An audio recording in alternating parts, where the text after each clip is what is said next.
Today, we're diving into one of the most unbelievable and lightning-fast financial implosions in modern history. It's a wild story of hidden bets, extreme risk, and a staggering $30 billion fortune that basically evaporated into thin air. I mean, this quote right here really says it all. The speed and the sheer scale of this collapse are just mind-boggling. It left everyone on Wall Street and all the regulators scratching their heads and asking one simple question: how on earth did this even happen? So to get it, you've got to go back to late March of 2021. The market's just kind of chugging along, business as usual. And then, out of nowhere, bam! A massive, unexplained fire sale of stocks just hits the market, sparking absolute chaos and confusion on trading floors everywhere. Just look at how fast this all fell apart. It all kicks off with what seems like a totally routine announcement from Viacom CBS, but that single event, it was the first domino to fall. In just a couple of days, the stock is in an absolute free fall, and by that Friday, banks are frantically dumping billions of dollars worth of shares, creating a full-blown market panic.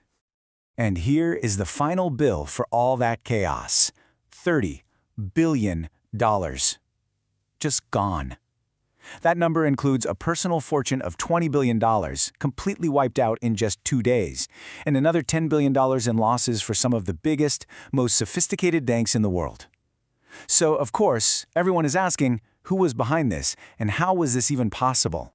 Well, it turns out the source of all this mayhem was a super secretive firm called Archegos Capital Management, and it was run by a guy almost nobody on Wall Street had ever even heard of, Bill Hwang. He was what you'd call an invisible whale, a gigantic force moving just beneath the surface of the market, totally unseen.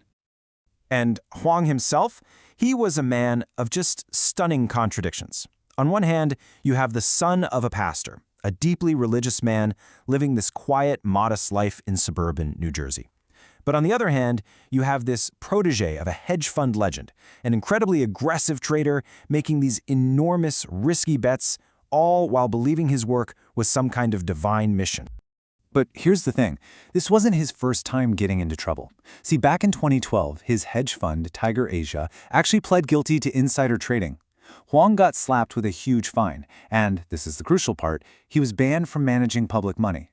That forced him to shut down his fund and retreat into a much more secretive world. So that raises the big question, right? How does a trader who is literally banned from managing other people's money suddenly come to control a portfolio so massive it could destabilize global banks?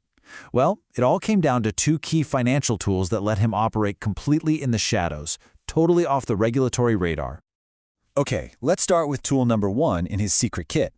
After that 2012 scandal, Hwang converted his firm into what's known as a family office. Now, because it was technically only managing his own family's money, it was exempt from all the strict disclosure rules that hedge funds have to follow. This gave him an incredible cloak of secrecy. And the scale of the shadow world is just staggering. As you can see, on a global scale, family offices manage way more money than the entire hedge fund industry combined, but they do it with just a tiny fraction of the oversight. They are this huge, under-regulated force in the markets. His other weapon of choice was something called a total return swap. The easiest way to think about it is this. Instead of actually buying a stock, you just pay a bank a small fee to basically rent its performance.